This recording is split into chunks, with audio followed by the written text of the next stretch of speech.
नमस्कार दोस्तों। दिल्ली में चुनावी सरगर्मी तेज हो गई है और राजनीतिक बयानबाजी अपने चरम पर है। बीजेपी सांसद और प्रवक्ता संबित पात्रा ने आम आदमी पार्टी और मुख्यमंत्री अरविंद केजरीवाल पर करारा हमला बोला। उन्होंने आप को भ्रष्टाचार की सबसे बड़ी दुकान बताते हुए कहा कि चाहे वह शराब नीति हो, दिल्ली जल बोर्ड का घोटाला हो या फिर डीटीसी बसों की खरीद में धांधली, आपका नाम हर जगह जुड़ा हुआ है। संबित पात्रा ने आरोप लगाया कि अरविंद केजरीवाल की बौखलाहट साफ नजर आ रही है क्योंकि उनकी पार्टी पर भ्रष्टाचार के गंभीर आरोप लग चुके हैं। संबित पात्रा ने आप नेताओं पर जमीन हड़पने का भी आरोप लगाया है। कहा कि मासूमों की जमीन अपने नाम कराने का काम आम आदमी पार्टी के बड़े नेता कर रहे हैं। उन्होंने आपको आपदा कहकर संबोधित किया और कहा कि यह पार्टी घोटालों का पर्याय बन चुकी है। उनका दावा है कि भ्रष्टाचार ही आपकी असली पहचान है और यह पार्टी जनता को केवल गुमराह करने का काम कर रही है। अब सवाल ये उठता है कि इन आरोपों को अरविंद केजरीवाल और आम आदमी पार्टी की क्या प्रतिक्रियाएं होंगी। दिल्ली में चुनावी माहौल गर्म है और स्वाभाविक रूप से अरविंद केजरीवाल जी की बौखलाहट स्पष्ट दिखाई दे रही है। अरविंद केजरीवाल जी जिस प्रकार की भाषा का प्रयोग कर रहे हैं, जिस प्रकार की उनकी झुंझलाहट है, यह आज जनता से छुपी नहीं है। मगर आज जिस विषय को लेकर मैं यहां प्रेस कॉन्फ्रेंस कर रहा हूं, कुछ वीडियो भी चलाऊंगा और कुछ खुलासा भी करूंगा, यह बहुत गंभीर है, एक बहुत बड़ा मसला है, गैर कानूनी मसला है। इसलिए सतर्क होकर इसे जरूर सुनिएगा और देखिएगा। जहां तक आम आदमी पार्टी, जिसको माननीय प्रधानमंत्री मोदी जी ने बिल्कुल सही नामांकन जिसका कहा है, आपदा, जहां तक आपदा का मामला है, उसकी सबसे बड़ी संपदा भ्रष्टाचार है। आपदा की सबसे बड़ी संपदा भ्रष्टाचार है। चाहे वो शराब नीति, एक्साइज पॉलिसी को लेकर जो भारतवर्ष का सबसे बड़ा भ्रष्टाचार किया हो, चाहे दिल्ली जल बोर्ड को लेकर लगभग 29,000 करोड़ का भ्रष्टाचार किया हो, और चाहे डीटीसी बसेस को लेकर घोटाला किया हो, या फिर चाहे स्कूल में स्मार्ट क्लासरूम के निर्माण के नाम पर करोड़ों का घोटाला और कैमरे लगाने के नाम पर करोड़ों का घोटाला किया हो, इन सब घोटालों का पर्यायवाची है आम आदमी पार्टी आपदा।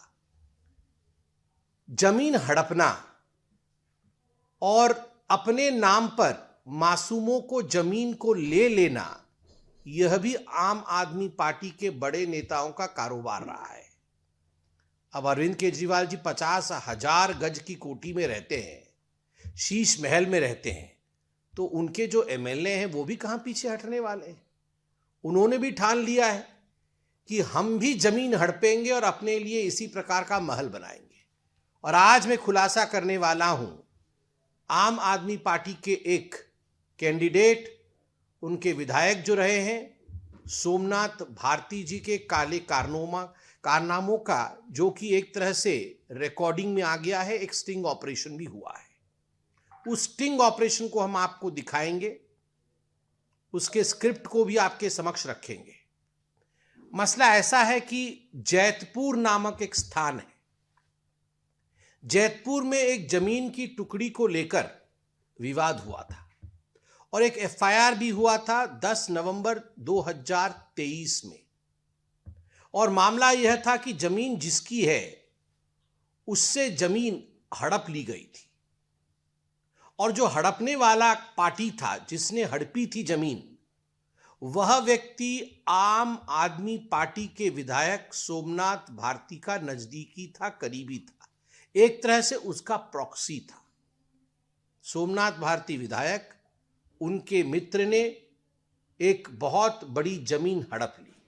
अब सोमनाथ भारती जी वकील भी हैं, किस प्रकार से अपने ही बोले हुए प्रॉक्सी द्वारा जो जमीन हड़पा गया है, कैसी उसकी रक्षा की जाए, इसके लिए वो तत्पर थे। अब जिसकी जमीन हड़प ली गई वो चुप तो नहीं बैठेगा, उसने एफआईआर कराया। ये एफआईआर की प्रति भी मैं आपके पास लेकर आया हूं। ये एफआईआर की प्रति है और उस एफआईआर की प्रति में पूरी तरह से जमीन किसकी है, किसके नाम पर जमीन रजिस्टर्ड है, ये सारे कागजात आप देख सकते हैं। ये एफआईआर की प्रति में, इस एफआईआर की प्रति में एक सीजर मेमो होता है, चार्जशीट होती है, एफआईआर के बाद चार्जशीट करती है पुलिस, और एक सीजर मेमो कि क्या क्या हमें स्थान पर मिला है, क्या क्या गड़बड़ियां हुई हैं, यह सब पुलिस लिखती है और इसका एक रिकॉर्ड रखती है। क्या बीजेपी के आरोपों में सच्चाई है या यह सिर्फ चुनावी रणनीति का हिस्सा है? इस पूरे मामले पर आपकी क्या राय है, हमें कमेंट में जरूर बताएं। अगर आपको यह वीडियो पसंद आया हो तो इसे लाइक करें, शेयर करें और हमारे चैनल को सब्सक्राइब करना ना भूलें, ताकि आपको देश और दुनिया की हर ताजा खबर सबसे पहले मिले।